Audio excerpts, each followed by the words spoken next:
আসসালামু আলাইকুম দর্শক, স্বাগতম আরেকবার জামাল স্পার শোনার জন্য। দর্শক, অত্যাচারী চিরকালই ভীরু।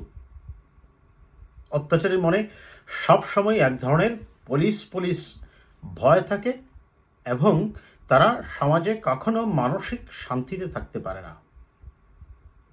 হ্যাঁ, আসলে বলছিলাম দর্শক, আজকে জানেন আপনারা ৭ জানুয়ারির সেই একতরফা নির্বাচনের পর বিএনপি আজকে ঢাকা শহরে তাদের নেত্রী বেগম খালেদা জিয়ার মুক্তির জন্য একটি সভার আহ্বান করেছে।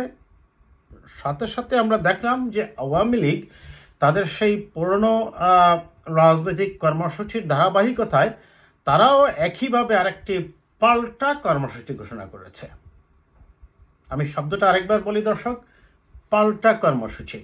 একটি রাজনৈতিক দলের তার রাজনীতি করার বা কর্মসূচি ঘোষণা করার অধিকার থাকতেই পারে, এবং পুলিশ তথা ল এনফোর্সমেন্ট এজেন্সি তার সেই কর্মসূচি সফলভাবে এবং শান্তিপূর্ণভাবে হওয়ার জন্য সব ধরনের ব্যবস্থা গ্রহণ করবে, এটি হচ্ছে স্বাভাবিক। কিন্তু নির্বাচনের আগের থেকে আমরা দেখলাম যে আওয়ামী লীগ এক ধরনের রাজনৈতিক কৃষ্টি কালচার সৃষ্টি করেছে, এবং যখনই বিএনপি সহ বিরোধী দল সভা ডাকত তারাও আরেকটি পাল্টা কর্মসূচি ডাকত। তারই ব্যত্যয় ঘটেনি আজকে। আমি যখন এই ভিডিওতে কথা বলতে বসছি তখন এই মুহূর্তে আওয়ামী লীগ এবং বিএনপি দুই দলেরই সভা কিন্তু চলছিল। বিএনপি তাদের নয়াপল্টনে দলীয় কার্যালয়ের সামনে সমাবেশ আয়োজন করেছে, এবং সমাবেশে আমি দেখলাম লাইভ প্রোগ্রামে বেশ জনগণের বিপুল উপস্থিতি। তার একটা কারণ আপনারা জানেন যে দলের নেত্রী বেগম খালেদা জিয়া দীর্ঘদিন থেকে অসুস্থ, এবং জুডিশিয়াল মিসইউজ এবং কিলিংয়ের মাধ্যমে তাকে কারান্তরীণ করে রাখা হয়েছে। তার মুক্তির দাবিতে এবং তার সকল সাজা মওকুফ এবং তার চিকিৎসার নিশ্চিতের দাবিতে একটি সমাবেশের আয়োজন তারা করেছে। পাশাপাশি তাদের অন্য কর্মসূচিও আছে। এটি গণতান্ত্রিক সমাজে একটি গণতান্ত্রিক দলের এটি খুব স্বাভাবিক একটি রাজনৈতিক কর্মসূচি। পুলিশের কাছ থেকে অনুমতি নিতে গেলে পুলিশ মৌখিক অনুমতি দেয় বিএনপিকে। পাশাপাশি আওয়ামী লীগও তাদের বঙ্গবন্ধু অ্যাভিনিউতে একটি সভার আয়োজন করে, এবং সেখানে দলের সাধারণ সম্পাদক জনাব ওবায়দুল কাদের অতিথি হয়ে বক্তব্য রাখছেন। দেখুন দর্শক, আওয়ামী লীগ মূলত ৭ জানুয়ারি নির্বাচনের পর যেহেতু অন্য কোনো রাজনৈতিক দল অংশগ্রহণ করেনি, তারা নিজেদের মধ্যেই ভাগাভাগি করে উপদলীয় ক্যান্ডিডেট সৃষ্টি করে, কখনো ট্রাক মার্কা নিয়ে বা কখনো ইগল নিয়ে তারা একটি নির্বাচন করে ল্যান্ডস্লাইড ভিক্টরি নিয়ে তারা সংসদে আসে। খুব স্বাভাবিকভাবেই তারা যখন এইভাবে একক সংখ্যাগরিষ্ঠতা নিয়ে সংসদে আসে, ধারণা করা যেতেই পারে তারা এখন নিশ্চিন্তে সরকার পরিচালনা করবে এবং তাদের কোনো ধরনের আর শঙ্কা নেই। কিন্তু আসলে কি তাই? নাকি সেই অত্যাচারীর মনে পুলিশ পুলিশ ভয়? কেন আজকে বিএনপি সভা করতে গেল তারা আবার পাল্টা কর্মসূচি দিতে গেল?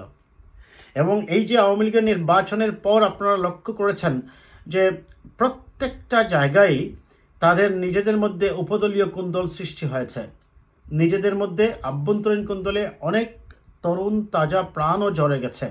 এই যে আজকেও আমি যখন কথা বলছি তখন রাজশাহীতে ওইখানকার মেয়র খায়রুজ্জামান লিঠন কি করেছেন, সাবেক পররাষ্ট্র প্রতিমন্ত্রী শাহরিয়ার আলমকে অবাঞ্ছিত ঘোষণা করেছেন তাদের নিজেদের উপদলীয় কুন্দলের কারণে। এখন সমাজে এগুলা কেন হচ্ছে? পুলিশই বা কেন এইভাবে পারমিশন দিচ্ছে?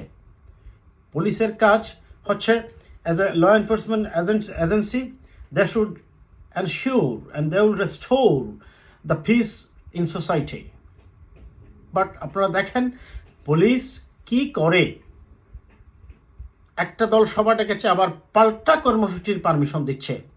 প্রশ্ন হচ্ছে, আওয়ামী লীগ যদি সভা ডাকতো আর বিএনপি যদি পাল্টা কর্মসূচি ডাকতো, পুলিশ কি সেটার পারমিশন দিত কি না? 2, পুলিশের এই পারমিশন দেওয়ার মধ্য দিয়ে এইটা প্রমাণিত হয়ে গেল যে পুলিশ, সেটা অনেক আগেই প্রমাণিত হয়েছে, পুলিশ, প্রশাসন, সরকার এবং আওয়ামী লীগ একাকার হয়ে গেছে। পুলিশ এবং আওয়ামী লীগ একে অন্যের পরিপূরক, একই মুদ্রার এপিটপিট। আওয়ামী লীগ যাই বলছে পুলিশ তাই শুনছে। অন্তত বিভিন্ন ডিপার্টমেন্টে আপনারা জানেন যে একের পর এক দুর্নীতির যে মহাচিত্রগুলা ফুটে আসছে, হাজার হাজার কোটি কোটি টাকা আত্মসাৎ করে কর্মকর্তারা যেভাবে দেশে বিদেশে বাড়ি করছেন, তাদের এই দুর্নীতির ব্যাপারে যখন রিপোর্টগুলো আসা শুরু হয়েছে, আপনারা দেখেছেন অত্যন্ত কৌশলে আওয়ামী লীগ এবং সরকার অন্যান্য ডিপার্টমেন্টের দুর্নীতিবাজদের ব্যাপারে বললেও পুলিশ ডিপার্টমেন্টের দুর্নীতিবাজদের ব্যাপারে তারা এক ধরনের রক্ষণাত্মক বা ডিফেন্সিভ মোডে তারা চলে গেছে।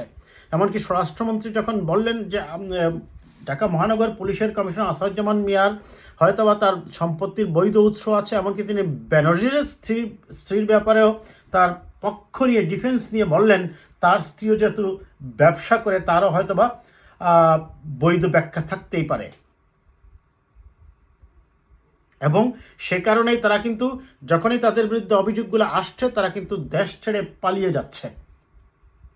অথচ তাদেরকে পালিয়ে যাবার আগে প্রশাসন, সরকার বা পুলিশ, আদালত কোনো ধরনের ব্যবস্থা নিচ্ছে না। যখন তারা পালিয়ে যাচ্ছে তখন তাদের উপর নিষেধাজ্ঞা বা ইত্যাদি ইত্যাদি ব্যাপারগুলো আসছে। এখন তাহলে এই পুলিশ সরকারকে অবৈধ কাজের অনুমতি না দিয়ে কি কোনো উপায় আছে? আর সে কারণেই আমি বলছি যে পুলিশ, প্রশাসন, আওয়ামী লীগ এবং সরকার একই হয়ে গেছে। একাকার হয়ে তারা অপরাধকে সমাজে প্রমোট করছে।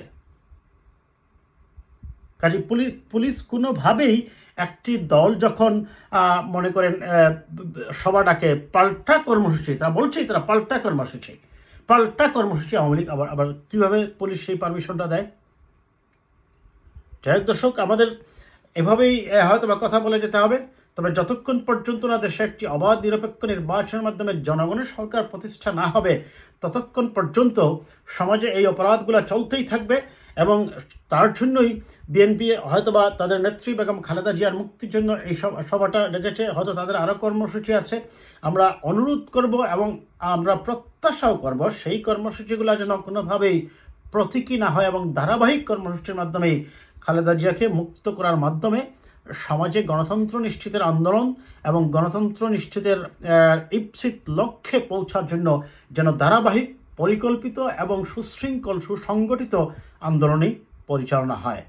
এবং সমাজে আমরা আশা করব আওয়ামী লীগের কাছে এ ধরনের অত্যাচারী মন মানসিকতার থেকে বের হয়ে অনেক ইতিহাস, ঐতিহ্যের ধারক এই রাজনৈতিক দলটি যেন গণতন্ত্রের পথে ফিরে আসে এবং ফ্যাসিবাদী চরিত্রকে তারা যেন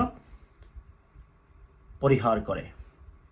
ভালো থাকবেন দর্শক, কথা হবে আবার কোনো